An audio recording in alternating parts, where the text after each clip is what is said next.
Hello, and welcome to the People Often Suck podcast, where we talk about the suckiest suck that currently sucks.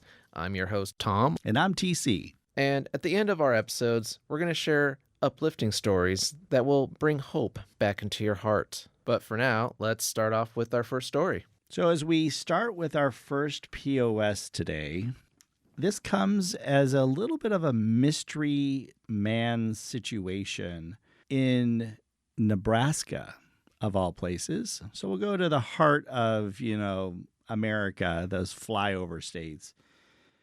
They have a lot of their own unique and interesting POS stories. So, this one is kind of an unsolved mystery, if you will. So, Garrison and Skylar Beach says that a mysterious man approached them after a car wreck to see if they were safe.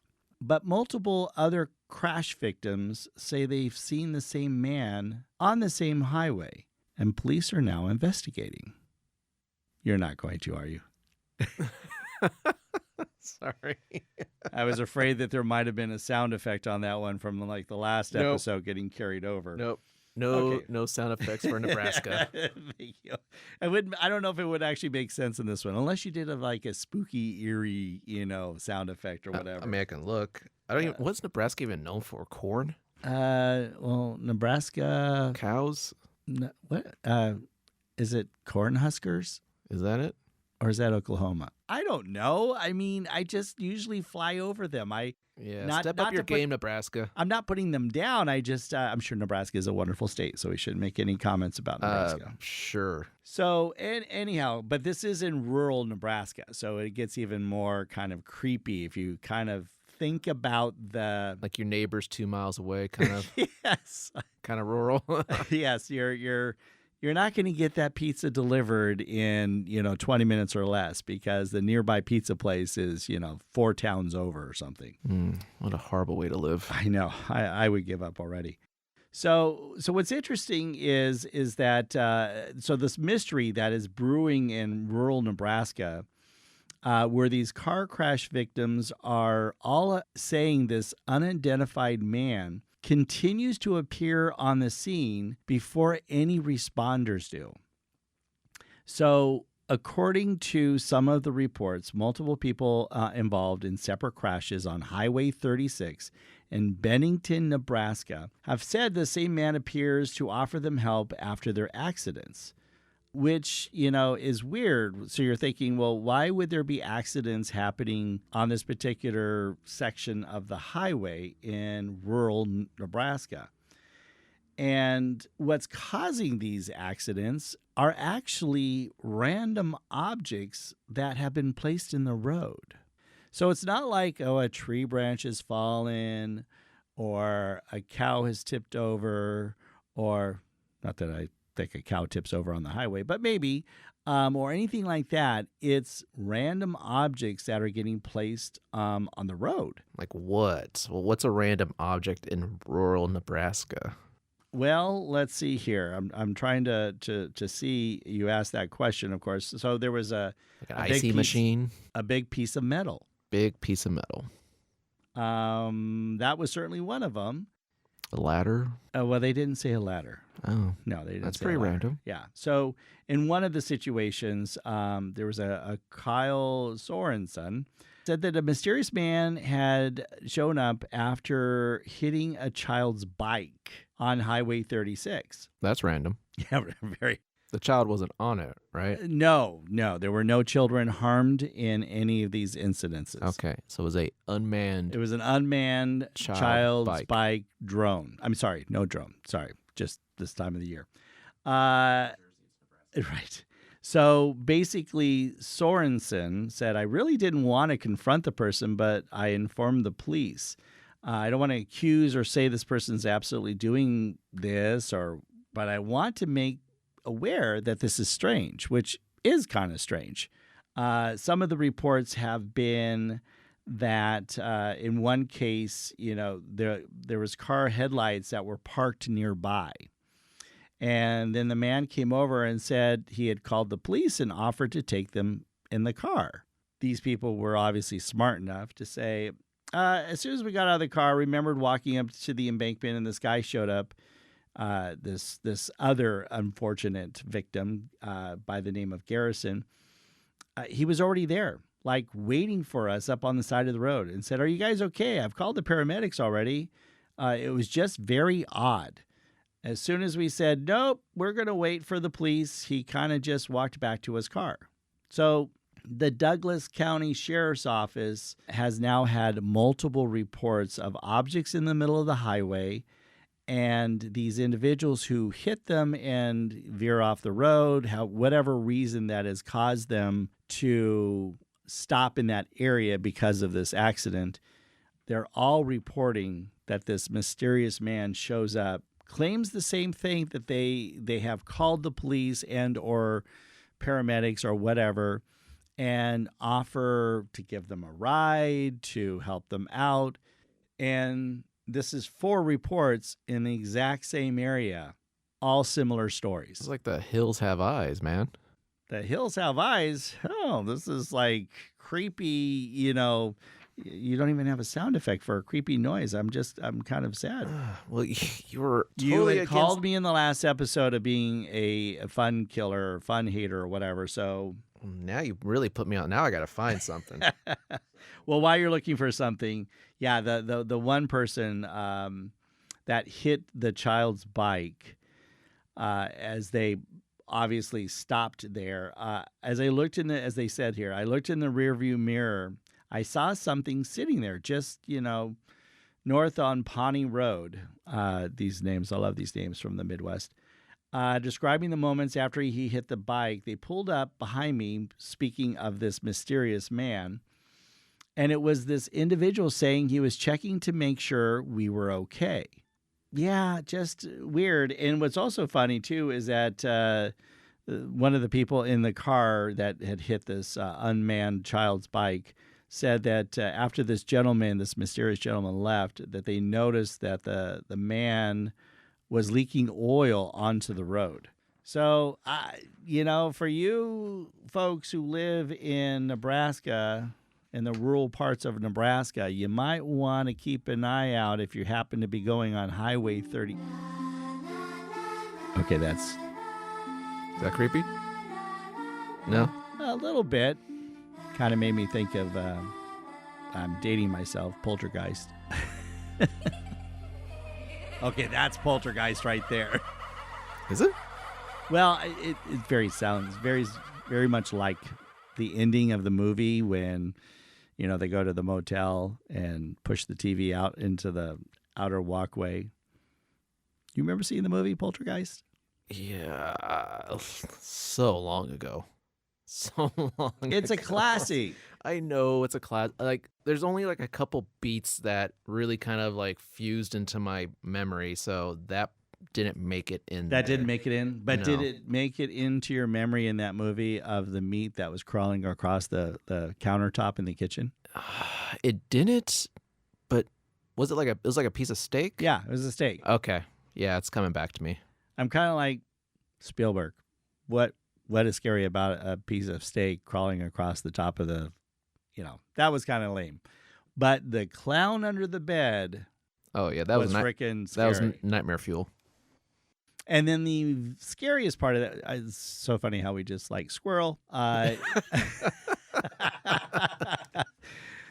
Well, you wanted me to look up creepy music. Well, when you think about rural Nebraska and this creepy ass man who's showing up out of nowhere after these random objects are out in the highway and people are crashing into them, causing them to stop there, and he shows up to offer help. Just all I would say, folks, don't maybe drive in anywhere in these rural areas and not pay close attention to what's on the road, because you never know when some creepy ass man is waiting in the wings to come over and check up to see how you are. Yeah, that's no good. I think you're playing too much over there on your phone. Okay, that's a different kind of like rural creepiness. That's Deliverance. It's more down south. Yeah. Okay. That's kind of like, hey, boy, come over here. So many of these incidents have been happening, but police cannot figure out who's doing it. No, not at all. They have nothing yet. But it's in the And same spot. it's in the same general area. So you would think, well, maybe they only have like one sheriff in the town.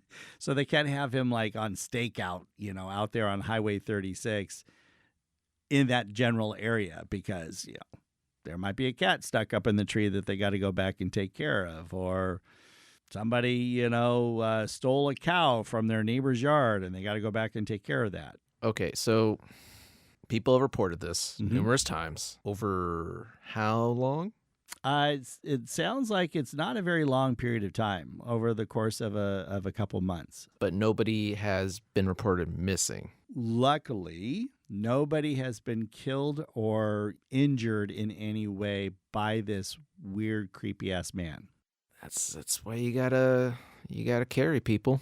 All I know is I now will think twice of ever driving in any rural roads, especially at night, just because of a steak crawling across the top of the kitchen counter. Oh, jeez.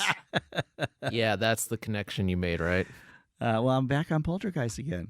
I don't know why. You know what? The movie I never saw, here's another little squirrel, but it does kind of connect to the rural areas of Midwest. I never saw the Children of the Corn. I never did either because something about kids, man, they creep me the hell out. All kids do. Are you kidding? Yeah. Okay. Instead of, because current horror movies, they just want to focus on blood, gore, dismemberment. Right. Bring back the kids. Just have a movie with a bunch of kids in and it creeps you out right there. Yeah. Although they did do a remake of Children of the Corn, didn't they? And it did not do so good. Yeah, I think it died. Yeah. I think it, I mean, metaphorically speaking, I think it died at the box office and nobody ever remembered it. Didn't have that same No. murderous child charm. No. See, they missed it. The 80s was great when it came to horror movies because they knew how to make kids scary. Yeah. Like Pet Sematary. Exactly. Yeah. Some movies that I watched, I probably shouldn't have when I was that young. And I probably won't rewatch them just because the kids are so damn creepy, man. Yeah. So I think this is the making of an interesting Stephen King movie. Well, maybe not King. No? No. Wes Craven? Is he still alive? I don't know. Is he? Well, okay, somebody should pick up the story. Well, let's just say this: a Blumhouse movie. Okay. Okay, because the studio's still around. Yeah. So Blumhouse movie on a creepy ass weirdo out in the middle of rural Nebraska. It writes itself. 100%. Just take it a little further. Like, okay, but what are you doing with these people? Honestly, no. You know what this sounds like? What was it? Jeepers Creepers? Jeepers Creepers. Yep. This sounds like the premise of Jeepers Creepers or Hills Have Eyes. So that's probably why they won't make a movie. It's already been done. See, life is imitating art. So then this guy's a little late. Yeah. What an idiot. Seriously. Gosh. Okay. Well, we'll move on. All right. This story was kind of spoiled for you because somebody brought it up. And I was a little down by that because I want to shock you with this one. It's kind of making its news right now. Ryan Borkwart. Wait. Borkwart? Borkwart? I mean, I'm not good at names and I can screw up the best of them. Okay, but so Borkwart? Yeah, so Borg, B-O-R-G, Ward. Oh, there's a W. W-A-R-D-T. Borgward. Okay. Yeah. It sounds like something you need to go to the doctors to get medicine for. It's like, I got a cream for that. I'm sorry, doctor. I think I have Borgward. Oh, God. Say goodbye to your family. Yeah. It's terminal. Sorry. Yeah. So this guy's from Wisconsin. Okay. And already another strike. So basically this guy faked his own death. Oh, a faker. Yes. No murders this time. Wow. Yeah. Okay. He just faked his own Well, death. so far we've been murderless in this episode, so that's good. That's a good thing. Oh, hope that doesn't catch on. Well, I have a feeling that we'll have murders in the future episodes. People can't help themselves sometimes. No, because there's a lot of POSs out there. Yeah. So not a lot is really known because he's not talking. Okay. At least why he Well, faked his own death. obviously, so he didn't die. So he did die. Because if he died, he wouldn't be able to talk. So Right. yeah, Well, and the reason they know he faked his death is because, well, he's in custody right now. he's in custody. Yes. Okay. And so what? he's just not really talking as to, at least as of now, Okay. he's not really talking or explaining why he went to such great lengths. Oh man, did he tried to cover his tracks so good with this one. I'll give it to him. This was not just a simple I threw a mannequin over a cliff. Right. This was really well thought out, but he did slip up. So as you mentioned earlier, I know that we try not to share stories with each other, so they're complete surprises when we share them here. Yeah.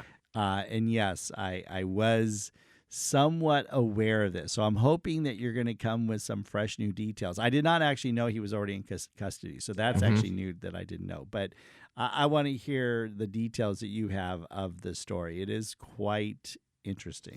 It is, because this is not something, one, you could easily pull off and get away with. Right. And he almost did. Again, we don't know why, but he basically left his wife and 3 kids. Oh. When you look at the timeline of events, again, not sure how long this guy was planning this out, but this was not just a simple weekend job for him. This was really well thought out. Well, maybe not as well because he's in custody. Well, again, the best plans, it's just one little slip up. Yeah.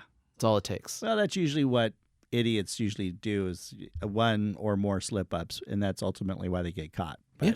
Okay, so what are the details? So he's a experienced kayaker. I don't know what that really entails. Like, you can just stay upright.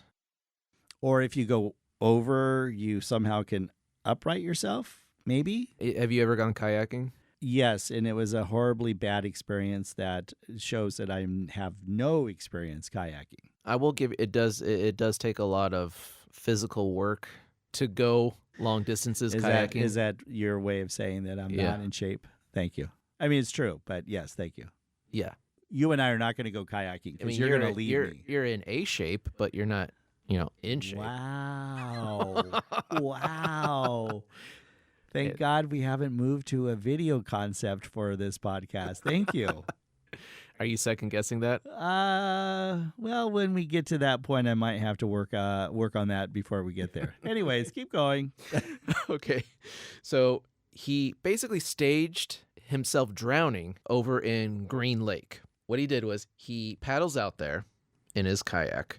He took with him his phone and his driver's license, and he basically, because he knew they would be combing the floor looking for, a body or anything. Right. So that would identify him. Yeah. So he took these things with him. So it dropped him in the lake, and he basically overturned his kayak, so that would be left floating upside down.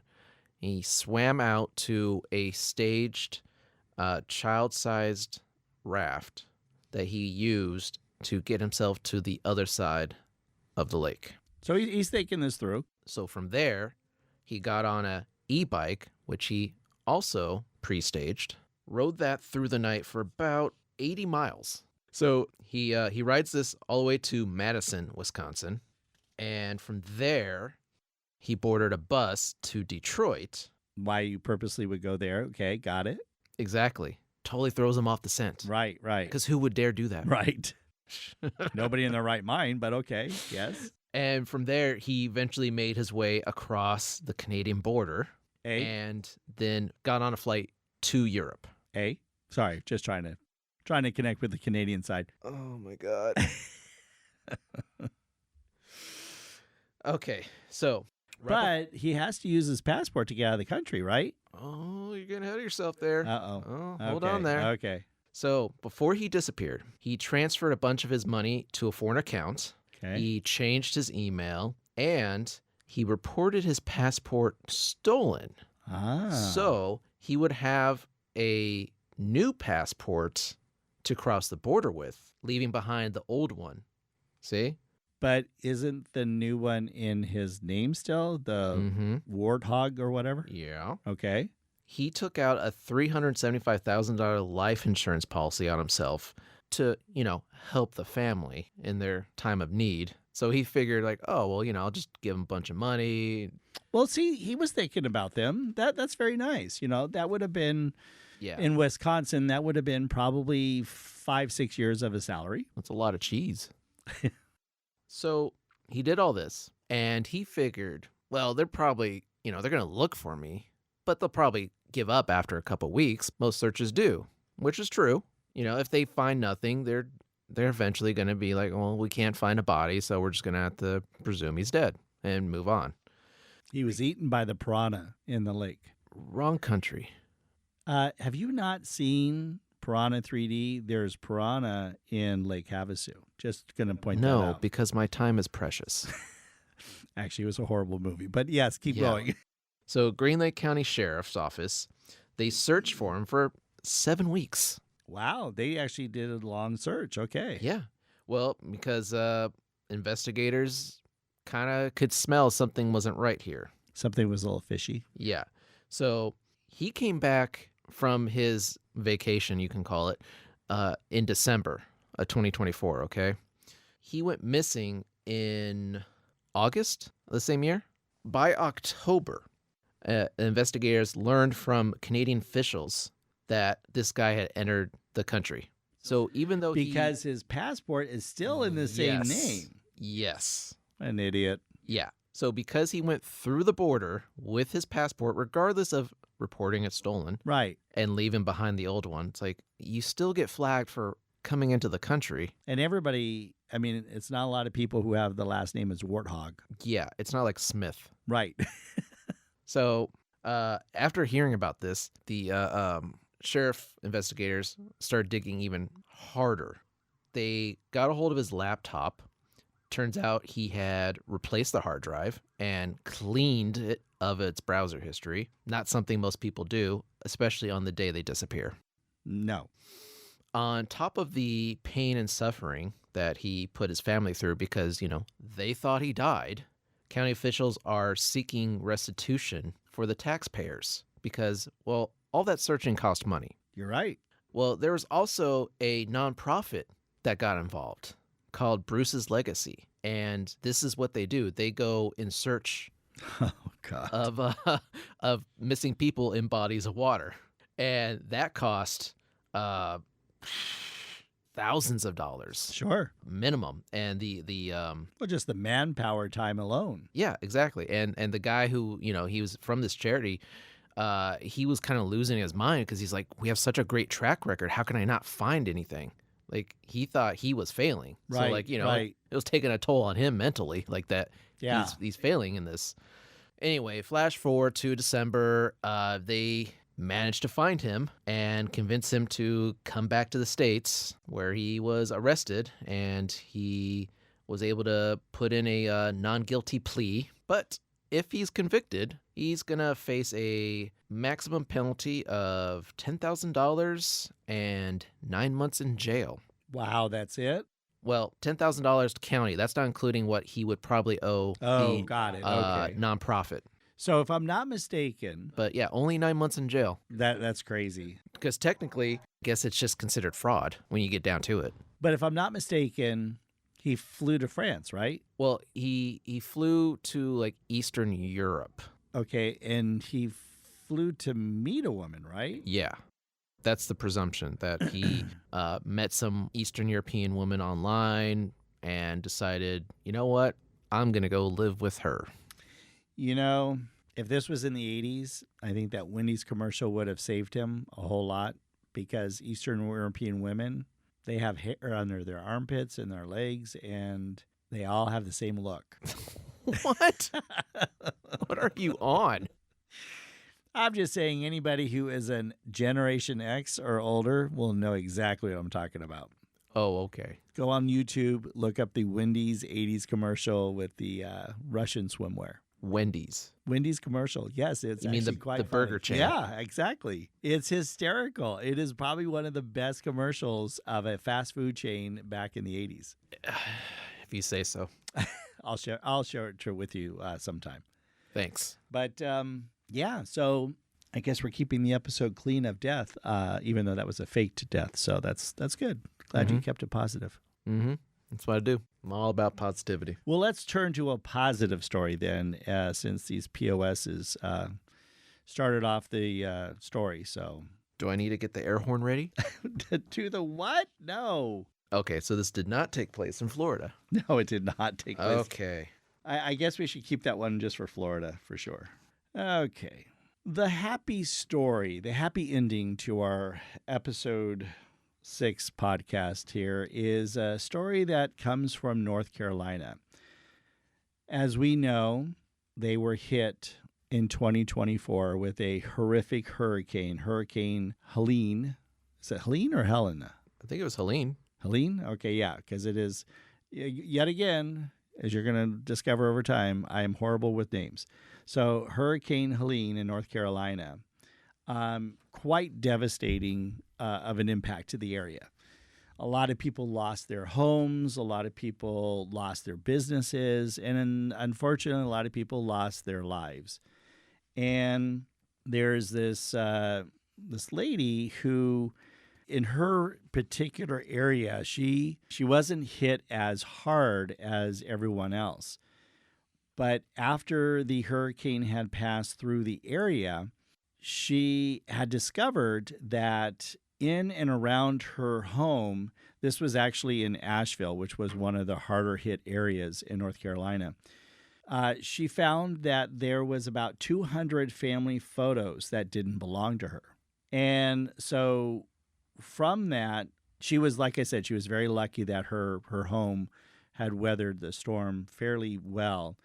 And so she decided that she was going to take these photos and try to go to her nearby neighbors and find out if, some of them she'd actually would recognize a few individuals, and she would go and take them to them and, share that with them, which of course they were just, blown away by the fact that they thought that these memories were gone. And then there are others that she has no clue who they are. So she started up this social media effort to try to put these photos on there to give an opportunity for these families, whether they've lost somebody or they're all intact or whatever, an opportunity for them to get one or more of their photos back that have memories. One example, there was a Vanessa Graham who she found that was a photo that she saw on there of her dad and herself. And so it was something that was taken, many years prior. You could see actually the photo. He's holding a little fish there with her when she was a little girl. And you can see how dirty the photo was. I mean, but she was thinking that, a lot of these photos were gone forever. These memories were gone, and her dad is gone, not dying from the hurricane, but just, has passed on. And so these were little touches that for memory is helping to heal some of the wounds of the tragedy that the Hurricane Helene hit with the area. So the girl, and I actually didn't say her name initially. I need to actually look for her name. She is her last name is I'm gonna screw up the name. Schenkers, Sehenker, Schenkers. She is the one. So after she found a few of these photos and she was able to reconnect with some of these people, and she realized that she had a lot of photos that she was discovering around her property, she went back and she started looking more, and she started finding more and more photos that were showing up. Some of them, there was a photo of a middle school basketball team, a photo of a beloved dog. I found a wedding photo of a bride hugging somebody. And these are all people's memories that were getting lost, as these photos kind of washed away. A lot of these photos taken well before, the advent of a cell phone, where a lot of people hold their photos today, in their cell phones. So she started up the Instagram page, and it just filled with all of these school portraits, Christmas cards, images of childhood friends, families on vacations. She even found a photo of Michael Jordan dunking a ball. Kind of random. That a local man says his dad snapped years ago. Wow. So is this anything that is helping people to rebuild their homes and businesses and all that? No, it's not. It's just a small little thing that this person didn't have to take up her time. She could have just simply thrown them all away or whatever, but she realizes the importance that these hold memories to these individuals who have been literally having their lives beaten the crap out of them through this hurricane. And there are more and more people who are coming forward and claiming like, oh, that's my mom, or that's my dad, or that's my sister or brother or whatever, and reclaiming some of these memories that are, that are coming back. So, I think this is just one of those little individual stories that coming out of Hurricane Helene is giving that chance for people to have a little positive spin on what had happened. One of the photos here shown, Becky Tate and her daughter both recognize their photos on the Instagram page. Tate's daughter, Nancy, said in the comments that her mom was crying when they discovered it. And it's a Tate family photo during Christmas time, standing in front of their Christmas tree. And, as she was saying, it's very surreal feeling to know all of your belongings and photos have been lost. And then to realize that some person you've never met is trying to help people locate these pictures just out of the kindness of their heart. That truly sums up the Asheville community. And I think that's pretty awesome, to take some time out and trying to help some of these folks just relive some of their memories that they thought were completely gone from this horrific hurricane. Yeah. That's one silver lining to disasters like this is you really get to see communities come together Right. and help each other, because let's be realistic, the government is, going to do, Well, bare minimum. $700. Yeah, if anything. So you can't rely on Right. them.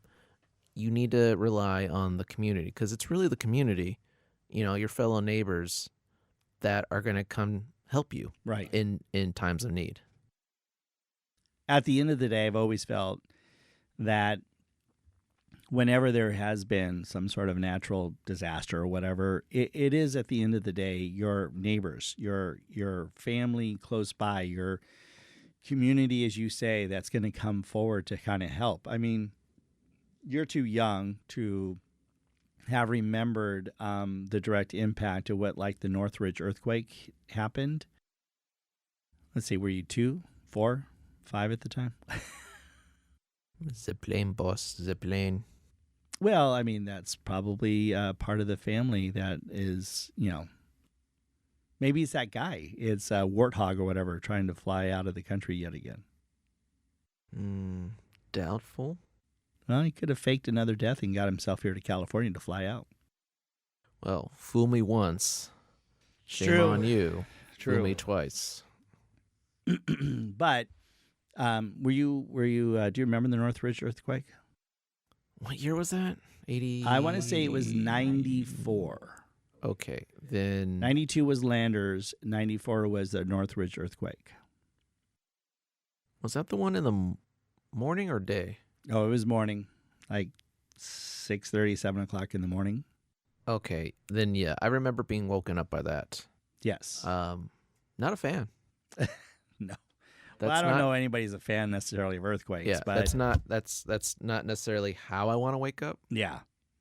But again, there was situations where I remember there was a whole apartment complex up in the Northridge area, and the lower level was all the parking. So all of the pillars just, right down, in the whole apartment complex went right down onto the vehicles. And just to see how the whole community came together to try to search to see if there was anybody that was trapped underneath there. It goes back to, I think, while there are POSs that we point out there in life, generally speaking, when we do have tragedy, when we do have natural disasters and things like that, I like to believe that the majority come forward and show that human spirit of kindness and willingness to help.